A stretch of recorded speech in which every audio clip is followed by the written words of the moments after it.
sa mort, un jeune homme se réincarne dans un monde magique, devenant maintenant un pauvre garçon qui se débrouille pour survivre chaque jour. Accompagne-moi pour voir les ennuis qui l'attendent, plein d'actions et d'aventures. L'anime commence avec le petit Haruto disant au revoir à la petite Mija, assurant que lorsqu'il sera grand, il reviendra la chercher et l'épousera pour qu'ils puissent toujours être ensemble. Et entre les sanglots, Misa se réjouit de revoir son meilleur ami. Dans le présent, un Haruto déjà adolescent les voit tous les deux. Perdu dans ses pensées, il se retourne et aperçoit une fille qui attire son attention. Et lorsque tous deux se lèvent pour se saluer, un train s'interpose sur le chemin et détruit le bus dans lequel il se trouve. En se réveillant, Haruto est un enfant aux cheveux longs et tous ses vêtements sont en lambeaux. Et en regardant autour de lui, il ne comprend pas où il est. Alors, des souvenirs de sa vie antérieure commencent à se croiser, où il était Haruto et où il a perdu la vie dans un accident de la route. Maintenant, il s'appelle Ryo. Il se trouve dans le royaume de Beltran en l'année sacrée 991 et il vit dans un quartier bas et sordide pour pouvoir venger sa mère. Bien que des souvenirs de sa vie en tant que Haruto se croisent, Ryo se bat pour avoir son propre souvenir. Ensuite, nous apprenons que ses cheveux noirs ne sont pas communs par là-bas, et que cela est dû au fait que lui et sa famille viennent d'un endroit lointain appelé Yagumo. Cependant, Ryo n'a jamais connu Yagumo car la promesse de sa mère de voyager s'est évanouie lorsqu'ils ont mis fin à sa vie. 3 hommes entrent dans l'endroit où se trouve Ryo, et malgré la fièvre de la veille, qui a failli l'emporter, et la faim qu'il ressent, il ne lui offre même pas un morceau de pain. En plus, il lui demande de s'éloigner de l'endroit parce que son odeur les empêche de manger. Alors que Ryo cherche des baies pour manger quelque chose, un groupe de 4 jeunes filles de différents âges apparaît, vêtues de tuniques blanches. De manière hostile, elle lui demande s'il a vu une jeune fille aux cheveux violets et il assure que non. Alors, l'une des jeunes filles, nommée Celia, affirme qu'elles ne peuvent pas lui poser la question de manière si hostile car il ne répondra jamais avec la vérité. Et sur ce, elle lui demande gentiment son nom. Ta femme est la vie dans les bas quartiers et elle lui demande à nouveau au sujet de la jeune fille aux cheveux violets. Ryo répond de manière plus agréable, mais il n'a toujours jamais vu cette jeune fille et leur conseille ensuite de ne pas la chercher. Dans les bas quartiers habillés de manière si élégante, elle pourrait avoir des problèmes. Alors, les filles décident de changer de vêtements, mais avant cela, elles demandent à Celia d'utiliser ses pouvoirs pour voir s'il y a de la magie là-bas, à proximité. Alors, Celia génère un cercle magique sur le sol et assure qu'elle n'a pas trouvé d'autres sources de magie. Mais elle parvient à visualiser une grande quantité de mana dans le corps de Ryo, ce qui signifie qu'il est capable d'utiliser la magie, ce qui surprend Ryo, qui clairement ne l'avait pas remarqué. Il n'en était pas conscient. Celia le remercie pour l'information et lui remet un sac avec des pièces d'argent, puis elles s'en vont. Ryo sort de sa confusion à propos de la magie et cache dans sa poitrine le sac avec les pièces et il sort en courant en entrant dans la maison où il vit. Avec les hommes qui ne lui ont pas donné de nourriture, il est attaqué par un homme masqué qui, avec son couteau, attaque sa poitrine. En déchirant le sac de pièces, le masqué se tient devant lui, prêt à en finir. Et c'est alors qu'une fille apparaît au-dessus de lui, parlant à Ryo, lui conseillant comment utiliser son mana pour renforcer son corps, et après lui avoir donné un baiser, la fille disparaît. Alors, Ryo acquiert une grande force et parvient à frapper le masqué. Le masqué possède alors aussi de la magie et tous deux commencent à se battre. Et Ryo a soudainement une capacité d'une force incroyable et parvient à le vaincre, puis il entend que dans un grand sac laissé par les compagnons, quelque chose bouge. En l'ouvrant, il trouve la fille aux cheveux violets et se rend compte que c'est elle qu'il cherchait. Il lui enlève le bandeau de la bouche et la fille le supplie de l'emmener au château, assurant que son père lui donnera une grande récompense. Puis il voit les corps des victimes sur place et s'évanouit. Ryo décide de la porter sur son épaule et se dirige vers le village pour emmener la fille lorsqu'il croise les 4 autres filles. Avec toi, avec des robes, l'une d'elles le voit et le gifle, assurant qu'il a menti sur l'endroit où se trouvait la fille. Alors, Ryo leur remet la fille, dont nous apprenons qu'elle s'appelle. Flora et sa sœur Christina insistent pour l'arrêter, pensant qu'il est le coupable. Mais la plus âgée du groupe assure qu'elle veut écouter son histoire et qu'ils l'emmèneront au château. Bien que Ryo refuse, il n'a pas d'autre choix et finit par y aller. Pendant ce temps, la garde royale, dirigée par Alfred, trouve l'Enmascarado, qui a déjà repris conscience et attend pour lui poser des questions sur ce qui s'est passé. Alors, un homme encapuchonné brise une pierre rouge, ce qui fait que l'Enmascarado perd la vie immédiatement. Puis il s'en va. Au château, la plus âgée des filles, Vanessa, assure qu'ils lui feront un interrogatoire juste et courtois. Cependant, celui qui s'occupe de l'interrogatoire est un garde royal nommé Charles, qui torture Ryo. Le blâmant d'être complice et l'obligeant à donner des informations, la princesse Flora se réveille et ordonne immédiatement qu'on emmène Ryo en lieu sûr, car elle lui doit la vie. Quand Vanessa arrive sur place, elle se rend compte que Charles est un sadique qui l'a frappé jusqu'à ne laisser aucun os intact. Après l'avoir réprimandé, Célia se charge d'utiliser sa magie pour guérir chaque blessure de Rio. Quand Rio se réveille dans une chambre du palais royal et qu'il n'a aucune blessure, il ne comprend pas ce qui se passe. Célia lui explique et lui dit ensuite qu'il devra se présenter devant le roi. Alors, Rio lui demande de lui enseigner les protocoles et Célia lui dit qu'elle le fera avec joie. Quelques heures plus tard, Rio, vêtu élégamment à la surprise de tous, se présente devant le roi en remerciement d'avoir sauvé Flora. Et bien qu'il n'ait pas évalué l'aptitude académique de Rio, ils lui permettent d'étudier à l'Académie royale de Baltran. Célia se charge de lui faire visiter et, après avoir découvert qu'il ne sait ni lire ni écrire, elle lui dit qu'elle s'occupera personnellement de lui enseigner. Cela dit, Célia, en tant que professeur de la classe, présente Rio au reste de la classe et Rio se présente en mentionnant qu'il a obtenu une bourse et il dit qu'il espère bien s'entendre avec tout le monde. Cependant, comme ils sont tous enfants de la royauté ou de nobles de cette académie, beaucoup d'enfants se moquent de lui et rient de lui parce qu'il est pauvre.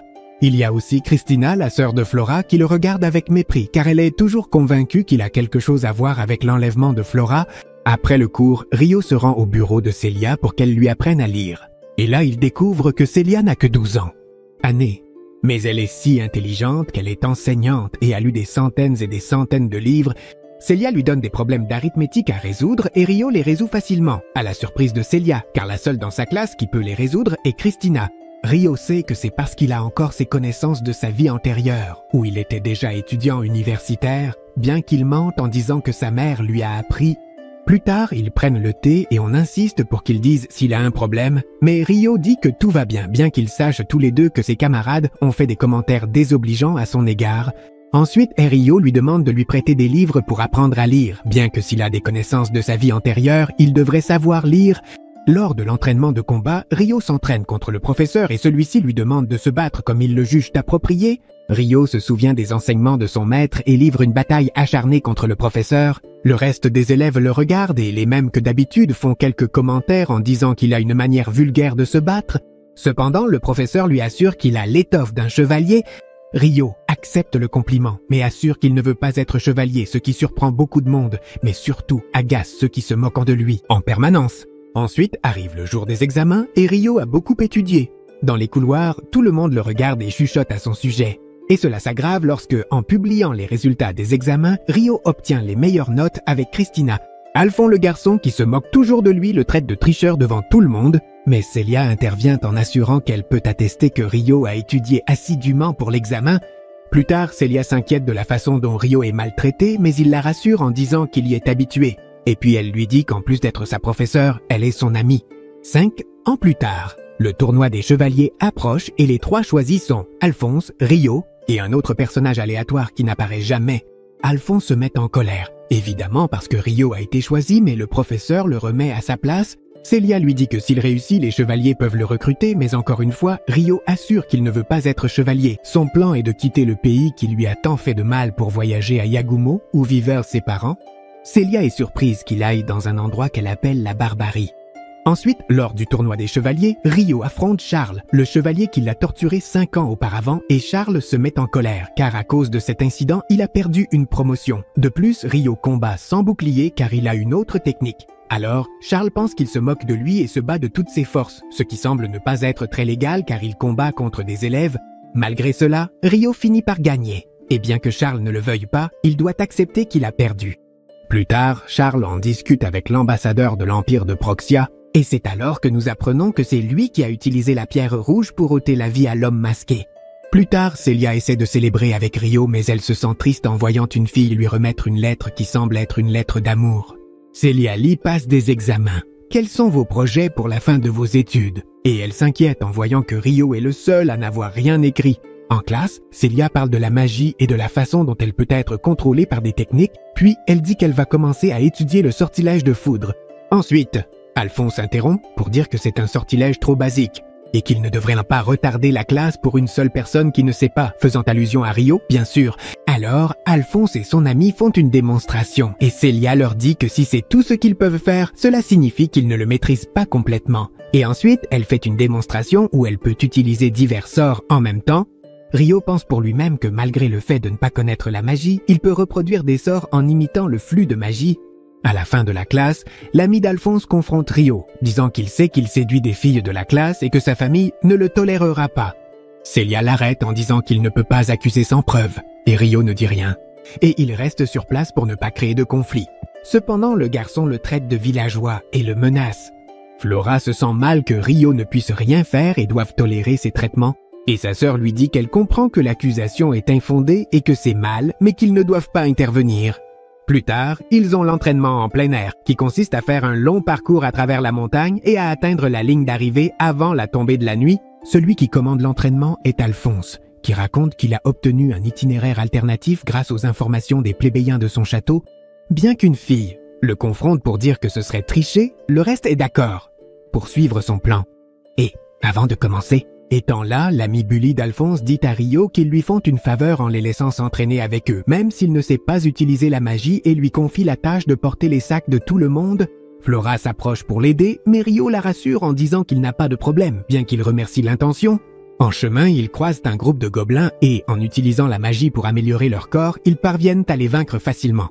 Pendant le combat, Rio se distrait en regardant ailleurs et Alphonse l'insulte en le traitant d'inutile. Mais Rio avait aperçu l'ambassadeur de la Pierre Rouge. L'ambassadeur est surpris qu'il l'ait remarqué à une telle distance et décide qu'il continuera à l'observer pour voir jusqu'où vont ses capacités. Lorsque le groupe arrive à ce qu'il pensait être la destination, ils se rendent compte que l'information est erronée car ils se trouvent face à un ravin. Alors qu'ils décident de ce qu'il faut faire, un grand groupe d'orques apparaît avec d'énormes lances. L'une d'elles parvient à blesser le tyran et, alors qu'il se plaint de la douleur, il pousse Flora vers la falaise. À ce moment-là, Rio la sauve, mais il tombe dans le ravin. Cependant, en utilisant un moyen inconnu, Rio pense être dans le ravin. Il tombe sans problème et sans blessure. Après avoir vaincu les orques, ce qui ne fut pas si facile, le groupe discute de la façon dont le tyran a poussé Flora. Mais lui, pour se défendre, accuse le plébéien José à Rio, et tous affirment être d'accord avec lui, bien qu'ils sachent que ce n'est pas le cas. Mais bon, c'est pour éviter de créer des problèmes, et de toute façon, personne ne se soucie de ce plébéien. Rio observe cela de loin et se rend compte qu'il ne pourra pas retourner à l'académie, bien que cela ne le dérange pas tant que ça. Le reste du groupe continue son chemin et Flora assure qu'elle cherchera Rio, même si elle doit y aller seule. À ce moment-là, un monstre encore pire apparaît et malgré l'utilisation de tout leur pouvoir, beaucoup finissent blessés et décident de s'échapper, laissant derrière eux Flora qui s'occupait d'un blessé. Alors le monstre apparaît devant Flora et elle voit sa vie défiler devant ses yeux, mais il apparaît à ce moment-là Rio, qui livrant une bataille féroce et très difficile, parvient à détruire le monstre, sous les yeux de Flora uniquement. En voyant que le groupe revient, Rio s'en va. Caché, l'ambassadeur est curieux de voir les capacités de Rayo et se demande s'il vient de Yagumo, car cela expliquerait sa capacité à utiliser les arts spirituels, sexuels. Plus tard, Charles, qui déteste Rio avec le tyran, décide de parler au roi et arrive à la conclusion de blâmer Rio pour tout ce qui s'est passé. Bien que le roi sache que Flora défend Rio, il décide de le blâmer pour éviter de créer des problèmes.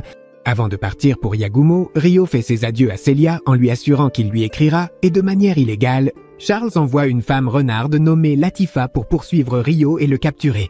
Après 3 jours de voyage, Rio est arrivé dans une ville marchande appelée Mende. Dans différents endroits, il y a des affiches de recherche avec son visage, donc obtenir ce qui est nécessaire pour le voyage n'est pas si facile. Pendant le voyage, il ressent une présence, mais il pense que c'est parce qu'il est tendu alors qu'en réalité, Latifa est trop proche de lui. Au marché, il voit qu'ils vendent des pâtes similaires au ramen et d'autres plats qui lui rappellent son monde précédent. Et dans ce monde, ils ne se sont pas vus. Alors, le vendeur lui dit que c'est une création de Liselotte et lui montre où acheter en quantité pour son voyage. Là, il est servi par une servante qui est ravie de voir quelqu'un avec des cheveux noirs et avec qui il s'entend à merveille.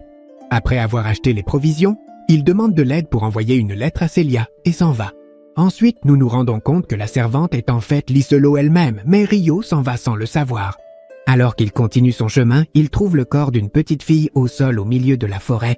Quand il se penche pour l'aider, il se rend compte que c'est une enfant bête. José Latifa parvient à lui lancer une fléchette empoisonnée, mais Rio réussit à neutraliser le poison avant qu'il ne fasse plus d'effet. Et alors, tous deux commencent un combat féroce, mais si rapide qu'on ne voit presque pas ce qu'ils font. Cependant, Rio parvient à trouver sa faiblesse et la vaincre, bien que cela ne soit pas du tout facile. Comme Latifa commence à pleurer parce qu'elle ne veut pas perdre la vie, Rio l'endort avec de la magie et lui enlève ses armes et sa cape.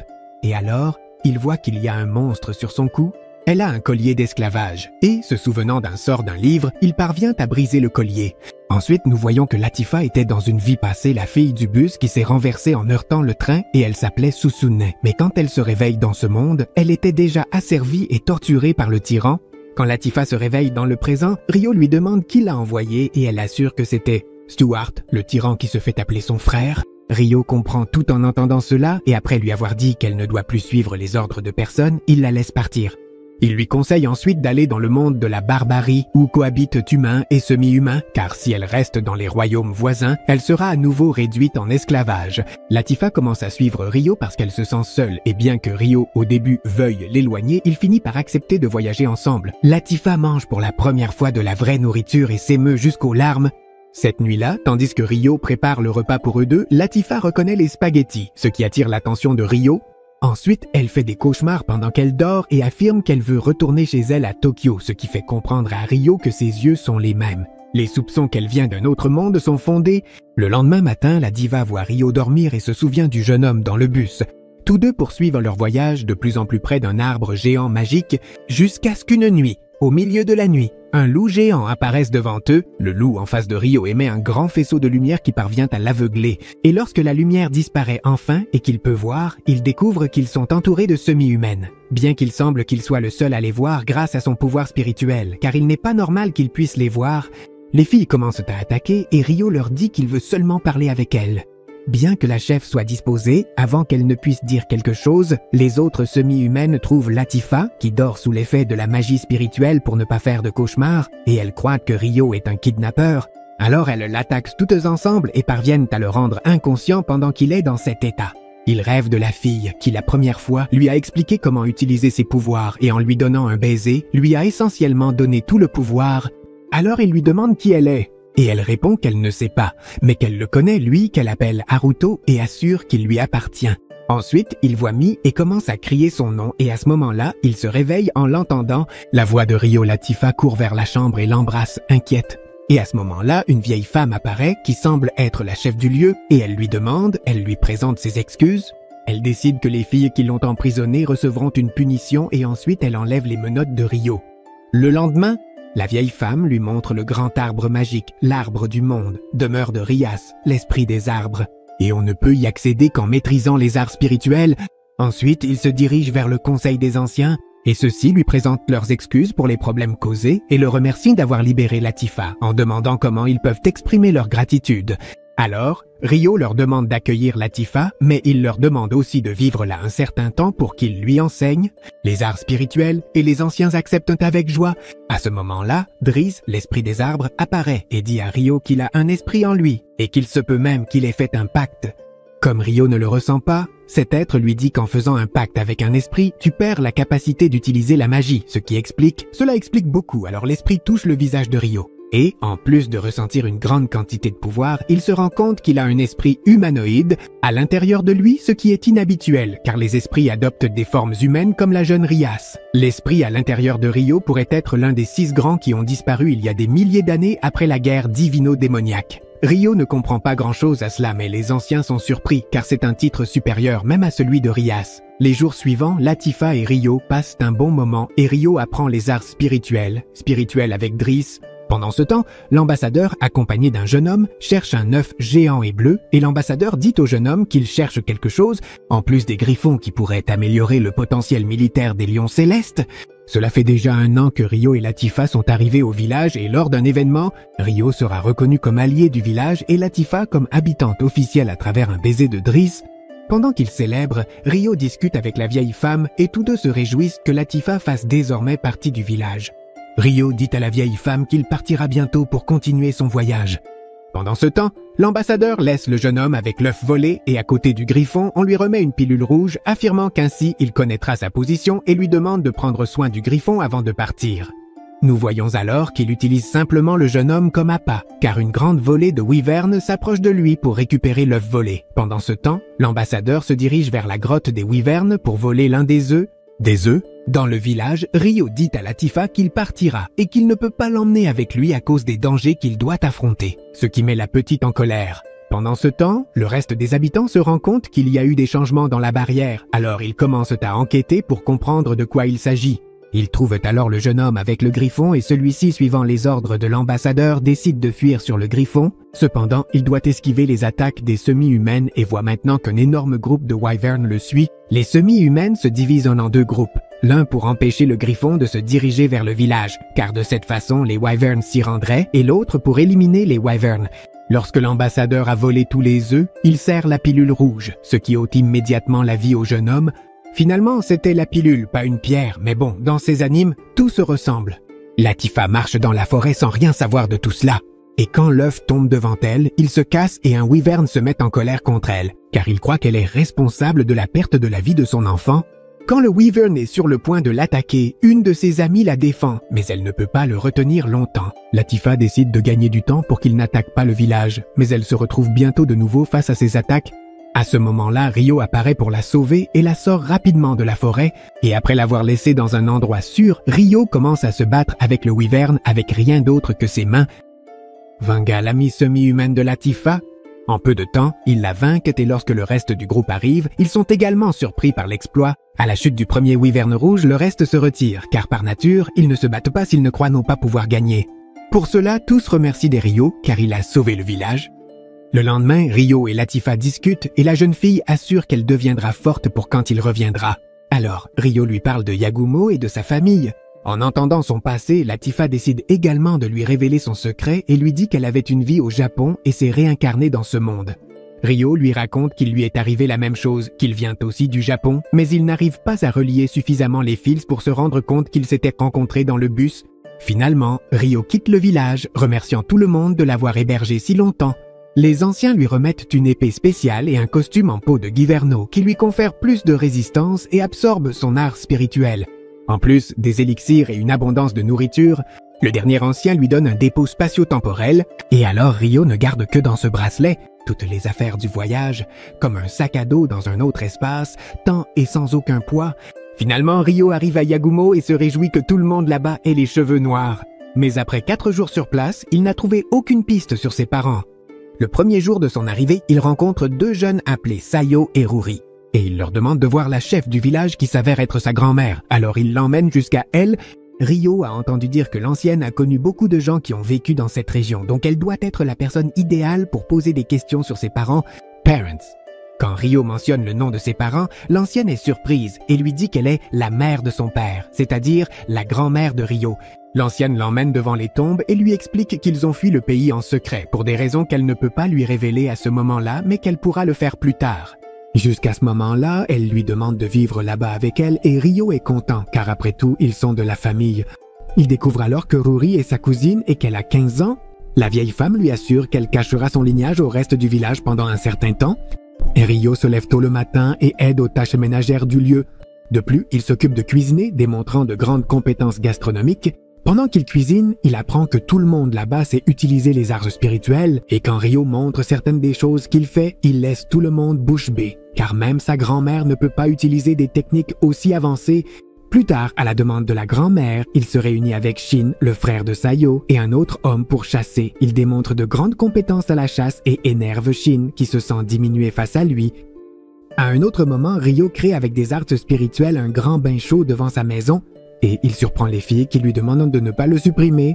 Cependant, Shin apparaît et commence à le maltraiter pour vouloir se faire remarquer, étant un étranger pour le pauvre garçon, qui semble ne jamais pouvoir être tranquille sans que quelqu'un le dérange.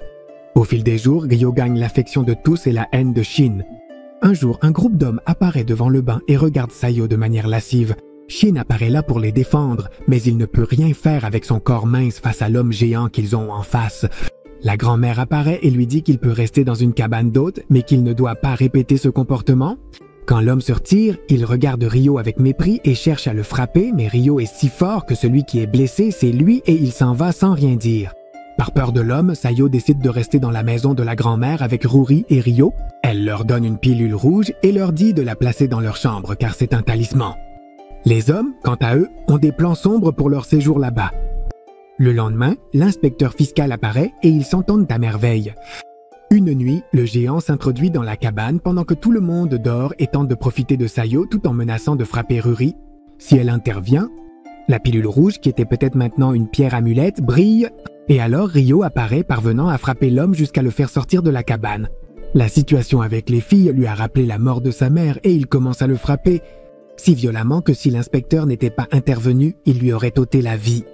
L'inspecteur ordonne d'arrêter l'homme tandis que Ryo se rend compte que c'est la deuxième fois qu'il a failli ôter la vie à quelqu'un. Et il se rend compte qu'il ressemble de plus en plus au Haruto du monde précédent. Le lendemain, il part avec l'inspecteur et les prisonniers et la grand-mère lui donne une lettre à remettre à son père.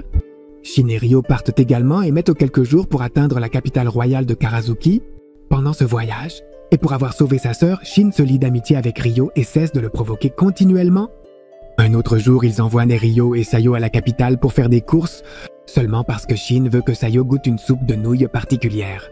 Là-bas, on les prend pour des amoureux et bien qu'ils précisent qu'ils ne le sont pas, Ryo achète à Sayo un cadeau pour la remercier de ce qu'elle a fait pour lui. Une barrette pour cheveux très coûteuse, ce qui fait rougir Sayo.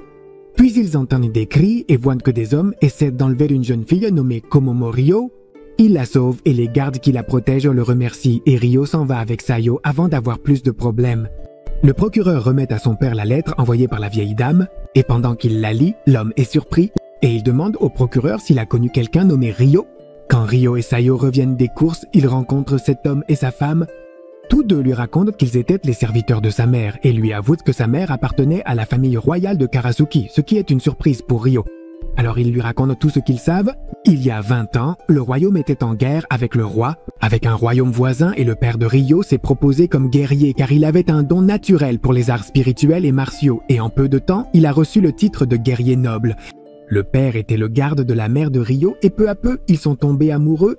Un jour, le prince du pays voisin a fait kidnapper la mère, mais le père a déjoué ses plans. Alors, le prince a demandé qu'on l'exécute et a demandé la main de la mère en mariage pour obtenir la trêve entre les deux nations. Pour cette raison, les parents se sont enfuis en secret avec l'aide du roi. À la fin de l'histoire, le couple lui demande de se présenter au château pour rencontrer le roi et la reine, qui seraient les grands-parents maternels de Ryo.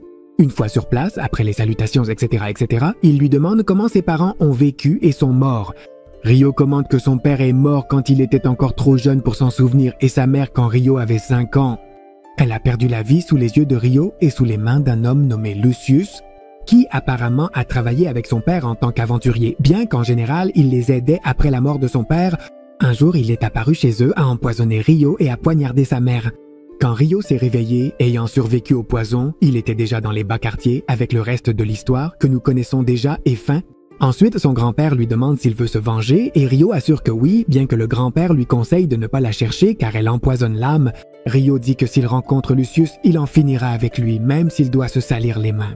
Plus tard, on lui demande de s'entraîner avec l'homme qu'il a cherché, qui s'appelle Guki. Lorsqu'il se dirige vers l'arrière de sa maison, il rencontre Komomo qui semble être la fille de Guki et l'autre fille. C'est alors qu'ils apprennent que c'est Ryo qui les a sauvés. Où la vie? Alors, ils s'affrontent tous les deux et démontrent un immense potentiel, mais Ryo finit par gagner à la surprise de tous car Guki est le guerrier le plus fort du village. Ryo retourne au village et avec sa grand-mère, il décide de confesser à Ruri la lignée de l'histoire de Ryo. Après cela, Ryo dit aux deux qu'il prévoit de quitter le village dans 1 an pour retourner à Yagumo et visiter un autre endroit, en chemin qui est l'arbre du monde car il veut revoir Latifa. Les jours suivants, Ryo continue sa vie normale, chassant, aidant avec les tâches ménagères, mais aussi en enseignant quelques notions sur les plantations aux autres habitants, afin qu'il puisse continuer à le faire quand il partira. Un peu avant de partir, Ryo confie secrètement à Sayo qu'il prévoit de partir à la fin de l'automne, ce qui attriste énormément la jeune fille, qui ne peut s'empêcher de pleurer devant lui. Quand Sayo arrive chez elle, elle commence à pleurer fortement et Shin, qui la voit dans cet état, ne peut s'empêcher de vouloir la défendre. Mais alors, Sayo lui raconte que Ryo quittera le village et Shin sort en courant pour lui demander de rester, s'il vous plaît, dans le village. Embarrassé, Sayo l'arrête et tous deux s'en vont en s'excusant. Tous vivent dans la démence, comme si rien de tout cela ne s'était passé. Lors du festival de la récolte, Sayo avoue à Hunter Ryo qu'elle est amoureuse de lui. Ryo lui dit qu'il ne peut pas correspondre à ce sentiment, en partie parce qu'il quittera le village, mais pas seulement pour cette raison. Sayo lui demande de l'emmener avec lui car elle a passé les 6 derniers mois à s'entraîner, en s'entraînant durement et en étudiant les arts spirituels pour pouvoir l'accompagner sans être un fardeau. Cependant, Ryo continue d'affirmer qu'il ne peut pas correspondre à ses sentiments et s'en va. Pour lui-même, il s'excuse auprès de Shin et ce dernier, caché derrière l'arbre, se fâche que Ryo l'ait remarqué. Je ne sais pas pourquoi. Finalement, le jour du départ arrive et Ryo fait ses adieux à tout le monde. Il arrive alors à l'arbre du monde et retrouve Latifa et ses vieux amis. Après avoir pris des nouvelles, il demande aux anciens s'il peut construire une maison qu'il pourrait emporter dans le dépôt espace-temps. Les anciens assurent qu'ils trouveront un moyen et lui disent de profiter des 2 mois qu'il passera avec Latifa et le reste de ses amis. Un jour, il se réveille et trouve à ses côtés une femme comme Dieu qui l'a amené dans le monde et il ne comprend rien à ce qui se passe. Après les cris et les malentendus attendus, Rio et les filles demandent à la jeune fille sans vêtements qui elle est. À moitié endormie, la fille assure qu'elle est l'esprit avec lequel Rio a fait le pacte et l'appelle Haruto. Plus calme, il lui demande comment ils ont fait ce pacte et elle ne le sait pas. Alors, il lui demande comment elle s'appelle, mais la fille ne le sait pas non plus et demande à Rio de lui donner un nom pour être à ses côtés. Les filles croient à tout ce qui se passe, mais ne comprennent pas non plus entièrement comment cela fonctionne. Alors elles demandent à Rio pourquoi elle l'appelle Haruto et Rio dit qu'il leur expliquera plus tard. La fille commence à communiquer télépathiquement avec Rio et ils parlent tous les deux de cette manière. Alors la fille lui dit qu'elle sait tout de Haruto de sa vie passée, mais qu'elle l'appellera Rio devant les autres. Rio la regarde attentivement et elle lui rappelle Mii, la fille dont il a toujours été amoureux. Il décide alors de l'appeler Isha, ce qui signifie printemps chaud. Plus tard, il va voir Adrias et les anciens. Il assure que les esprits doivent vraiment se souvenir de leur vie avant l'ascension, donc c'est étrange. Il ne peut pas non plus identifier quel type d'esprit est Adrias. Concernant l'esprit, c'est lorsqu'il demande à propos de Haruto que Rio assure que c'est ainsi qu'on l'appelait dans le village où il vivait avant, là où on le cherchait. Ils décident alors de ne plus poser de questions. Lorsqu'Aïcha commente qu'elle sait manier tous les éléments des arts spirituels, tout le monde autour d'elle est surpris car c'est quelque chose d'inouï. Ils font alors en sorte que Rio se batte avec son esprit pour découvrir à quel point Aïcha est forte au combat. Tous deux démontrent les grandes compétences qu'ils possèdent et tout le monde pense qu'Aïcha ne montre même pas tout son potentiel. Malgré la grande force qu'elle possède, elle a aussi de nombreuses lacunes spirituelles, c'est pourquoi ils décident de lui enseigner à ce sujet. Les jours suivants, Aïcha et Rio passent beaucoup de temps à s'entraîner jusqu'à ce qu'un jour, le vieil nain lui dise qu'il a terminé de construire sa maison portable, ce qui signifie que Rio pourra partir dans 2 jours. En l'apprenant, Latifa décide de passer une nuit avec lui à discuter intimement et ils parlent de leur vie passée où ils se rendent compte qu'ils étaient tous les deux dans le bus qui a eu l'accident. Avant de partir, les anciens lui donnent un cristal de téléportation qui le conduit à un endroit spécifique et est configuré pour l'emmener directement au village. Ils lui donnent également un bijou qui lui permet de changer la couleur de ses cheveux au cas où on le chercherait depuis son village précédent. Et Rio a l'intention de rendre visite à Celia car pendant tout ce temps, il ne lui a envoyé que des lettres. Après avoir changé la couleur de ses cheveux, il se rend au bureau de Celia, mais elle n'est pas là. Il apprend alors que le lendemain sera le mariage de Celia avec Charles, l'homme qui a torturé Rio il y a quelque temps, et il n'arrive pas à y croire. L'homme qui leur donne l'information leur dit que c'est un mariage de convenance car l'empire de Proxia a écrasé le royaume de Beltrame de manière écrasante grâce aux actions de la maison de Charles et bien qu'ils aient à peine réussi à entamer les négociations de paix avec Proxia, la famille royale a perdu toute autorité. Lorsque la famille du roi a été blâmée, elle a dû quitter la capitale et la famille de Charles a profité de l'occasion pour prendre le pouvoir. Pour cela, ils ont choisi la maison de Celia pour renforcer leur position. Rio se demande si Celia veut vraiment ce mariage et Aïcha décide de trouver Celia pour qu'elle puisse discuter en personne. Pendant qu'ils dînent avec le père de Celia, Charles lui dit qu'il doit faire attention car il se murmure que le père a des contacts secrets avec le duc Huguenot qui s'est enfui. Le royaume, bien que le père le nie, Charles insiste sur le fait que cela affecte sa confiance et il assure que le mariage avec Celia est pour protéger le nom de la maison de telles injures. D'une manière totalement froide, Charles menace son beau-père et celui-ci s'emporte, mais il n'a pas d'autre choix. Il se sent également coupable d'avoir entraîné Celia dans cette situation. Celia est sur le point de brûler la lettre de Rio lorsqu'elle disparaît dans sa chambre. En le voyant là, Celia l'embrasse et éclate en sanglots, puis ils ont un moment de tension romantique, et puis Celia l'invite à prendre le thé dans sa chambre tout en lui racontant tout ce qu'elle a traversé. Cependant, Rio va droit au but et lui demande si elle veut vraiment le mariage. Bien que Celia déteste cela, c'est pour le bien de sa famille, mais elle décide de ne pas le confesser à Rio. Et elle lui dit que Charles est gentil avec les femmes et qu'il est bon dans sa vie privée. Ensuite, elle lui demande gentiment de partir et de ne pas assister au mariage. Et puis Rio lui dit que non parce qu'il ne veut pas que Rio parte, mais il décide de continuer à enquêter à ce sujet. Le jour du mariage arrive et l'ambassadeur rencontre Charles. Pendant qu'ils discutent, l'ambassadeur s'émeut car il sent la présence d'un esprit. Lorsque Celia finit de mettre sa robe, Charles l'appelle pour lui présenter ses 7 autres épouses, puis les laisse seules. Les épouses la traitent de manière assez hostile, mais Celia reste à sa place. Puis la princesse Christina vient lui rendre visite et après avoir pris des nouvelles, Christina lui dit qu'elle n'a pas pu quitter le palais. Jusqu'alors, mettre les contrôles de la famille de Charles. Ensuite, Christina s'excuse auprès de Celia parce que l'incompétence de la famille a conduit Celia à cette situation car il est clair qu'elle ne veut pas se marier. Avec Charles, la cérémonie de mariage commence et le carrosse se promène à travers la ville avec les mariés. À travers là, déjà Rio dit à Celia qu'il est là ce qui rend la professeure heureuse et triste en même temps. Quand Charles et Celia sont sur le point de descendre du carrosse, et Rio commence à frapper les gardes un par un, attirant l'attention de tout le monde. Malgré cela, Charles n'a pas peur car il a trop de gardes et d'autres hauts gradés. Mais Rio, en quelques secondes, parvient à les détruire. Puis il arrive devant Charles et lui donne un coup de poing très fort dans l'estomac qui le laisse à terre. Après cela, il prend Celia en otage, la menaçant avec sa dague. Pendant ce temps, les hauts commandements commencent à donner des ordres à tous les chevaliers pour contenir le malfaiteur. Rio communique télépathiquement avec Celia. Après lui avoir demandé ce qu'elle désire vraiment, il lui dit qu'il sait qu'elle est menacée par la famille de Charles. Et elle, si elle le souhaite, peut éviter ce mariage et être heureuse car il la tient en haute estime. Bien qu'elle se sente mal de faire passer ses désirs avant le bien-être de sa famille, Celia finit par avouer qu'elle ne veut pas de ce mariage. Et elle demande à Rio de la sortir de là également par télépathie. Prétendant vouloir se venger de Charles, Rio assure qu'il emmène Celia pour l'humilier. Et alors tous les chevaliers se retournent contre lui, mais il se défend et les évite facilement. L'ambassadeur se rend compte qu'il pourrait s'agir de Rio et lance une attaque très puissante pour voir comment il réagit, mais Rio parvient à la contrer avec hauteur et réussit à s'enfuir. L'ambassadeur commence à apprécier cela car Rio est plus fort qu'avant. De plus, l'ambassadeur peut sentir la présence de son esprit, ce qui attire également son attention. Un groupe de griffons montés par des soldats poursuit rapidement Rio, ce qui n'est pas facile à esquiver. Cependant, cela était prévu et Rio laisse Celia avec Aisha, disant qu'elle la sortira de la capitale. Et ensuite, ils se retrouveront pendant qu'il fait office de l'heure. Rio continue son chemin sans Celia, ce qui donne aux chevaliers l'opportunité d'attaquer, sans craindre, de la blesser. Malgré cela, Rio parvient à les arrêter et à les vaincre sans ôter la vie à quiconque, puis apparaît devant lui Alfred, l'épée du roi prêt à l'affronter. Ils commencent alors à se battre et il se rend compte qu'il est trop fort, surtout parce que Rio ne se bat pas de toutes ses forces car il ne veut pas le blesser. Alfred alors, au lieu de son épée, utilise une puissante magie et lance une attaque si forte qu'elle détruit le charme. Dans la rue, ne voyant même pas une trace de Rio, il se rend compte qu'il s'est enfui et ordonne aux autres chevaliers de le chercher.